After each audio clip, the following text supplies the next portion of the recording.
I'm so scared. I'm scared. Like living in Lagos is not beans. It's not easy. Like if you are living in Lagos, you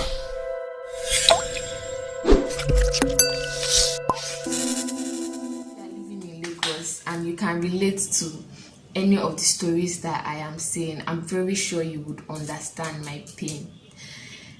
Ah, I'm on my way to Obalende here. This driver slows down for passengers to drop. About four passengers drops, and then I'm the last person.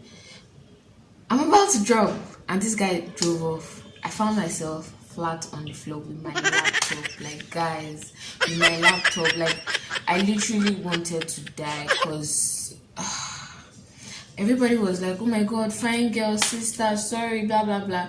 I bruised my knee, my wrist. It was just messed up. It was messed up. I'm like, how did we get to this point of trying to survive, trying to, I don't know, to the point of neglecting your fellow human being life and importance? Like, we literally just do anything because we want to survive, not caring if it harms the second person. Like, that's just messed up, but that's the story for another day. Secondly, another crazy thing that you would notice if you are living in Lagos. This one is for the ladies. I don't know if you can relate. Guys may not. And then if you are a guy and you do this, check yourself because it's messed up.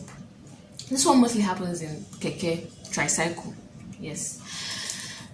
You want to enter as a female, and then the guy who was inside drops down for you to enter just because he doesn't want to be in between two females. Oga, where did you hear that if you sit between two females, your masculinity is going to reduce? Or the money in your account balance is going to reduce. Like if it was a lady that did that, I would understand that, okay, maybe she's scared, she doesn't, because sitting between two guys, she doesn't know if they're together or something, maybe they might rob her or something. I would kind of understand, even if it doesn't still make sense. But as a guy, like, what's your freaking point? Like, why in 2021, what exactly is your problem? People are mad. That's all I can say. Before, I used to exchange words with them, and then I realized that, well, I cannot be looking like a mad person on the road because you woken up in the morning and decided to be a stupid person. Obviously, you decided to be a stupid person. So if I have time, I enter another keke. If I don't have time, I just allow and shove it off, because at the end of the day, you are stupid. It's not me that said it. You chose the decision on your own. Okay, this third one I'm about to tell you guys, females too will be able to relate to it. I don't know. Guys might pretend like they don't, I don't know. But at some point you might have observed. This one mostly happens in bus.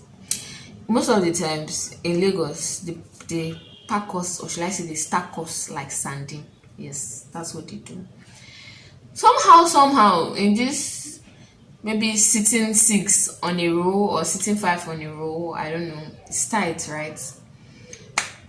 Have you ever noticed that guys or male, they don't ever sit with their leg closed? They don't want to know how tight that bus is, or if there's a fat lady that is among the six people who will be among the five people, they will always sit in a V.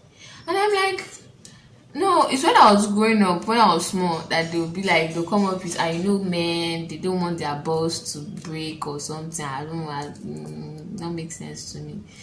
But from experience now, a lot of gay guys, when they sit down, they close their leg, they even cross it, and nothing happened. They have not died.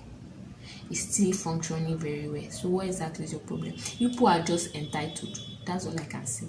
People are just entitled, and you feel like, I don't know.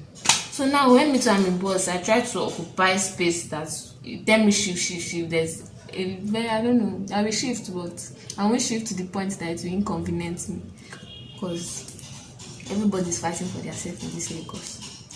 Yes. Then, okay, if you've still not been able to relate to any of the three stories I've told you, no problem. Let me see. I wrote some of these things down because I didn't want to forget them. Okay, yes. This one, either you're a guy or you're a girl, you probably have experienced this one where you're trying to fight for your change. You're trying to fight for your change. Conductor might change 100 naira, driver might change, blah blah blah, and she shouts back at you. You literally, I don't, yeah, because people who have fighting, then you fight it and people scatter because how, like, I already told you when I was entering that it's 500 I have or it's 1,000 I have. To say no problem, enter. Will not enter and then you'll be giving me eyes and saying no, need change or this something. Like, are you mad? You'll not drop me at my bus stop and be trying to move without giving me my change. Because of you now, I have to automatically be a mad person to be dragging 100 naira with you. Not all of God. Not all of us wants to be mad in this Lagos. Can you people just try so that the little amount of of us that want to remain sane in this Lagos, help us, we need it, because we can't all be mad in this Lagos. We just can't. It's not even funny. This one that happened to my sister, she tells me that she wanted to collect her change and all that, and then she was like, driver, my change 100 naira. And guess what this guy does? He looks at her and be like, driver, my change 100 naira. That's true. What's the actual fuck? Are you trying to imitate me, or are you trying to make a fool out of me? Like, what exactly is your point? Exactly. Plus, I know I don't sound like that. Give me, if you don't have 100 naira, yes, you say, wait, I don't have 100 naira. Which one is, driver, my change 100 naira? That's literally mocking. It's not even, you're literally mocking me. You're not imitating me. I don't know. It's just Lagos. Living in Lagos is hard work. I can imagine the people who didn't have to go to work during lockdown. They were working from home. I'm very sure they were happy, because experiencing that every single day of your life, and then you get to work and you're expected to be happy and act like a sane person is hard, because you can't experience all that madness and then get to work and still be your productive self. It's just messed up. And this other one is unique to me. I don't know if something similar might have happened to somebody else. So I was in a bus and I told this guy Owa. Owa is what you say when you're about to drop, or you're trying to tell the driver to slow down because you want to drop. I kept on shouting, Owa, driver, Owa, Owa, Owa. This guy literally drove off like I didn't say anything, till the whole passengers in the bus shouted, driver, Owa.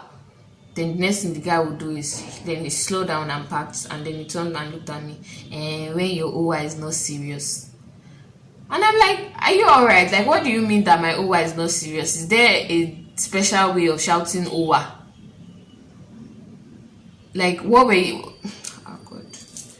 Like, I don't know. It's just crazy. If not because there's Lagos is just Lagos. Like, hate it or love it, Lagos will just be Lagos. If not, to be sincere, I'm tired. Like, what the actual fuck? Then, which other one again? This one. I'm very sure 90% of people can relate to this one. You're going somewhere, you tell them, driver, I'm going to Oshodi, maybe Oshodi okay or something like that, or Oshodi Sale or something. Hey, maybe Oshodi Sale.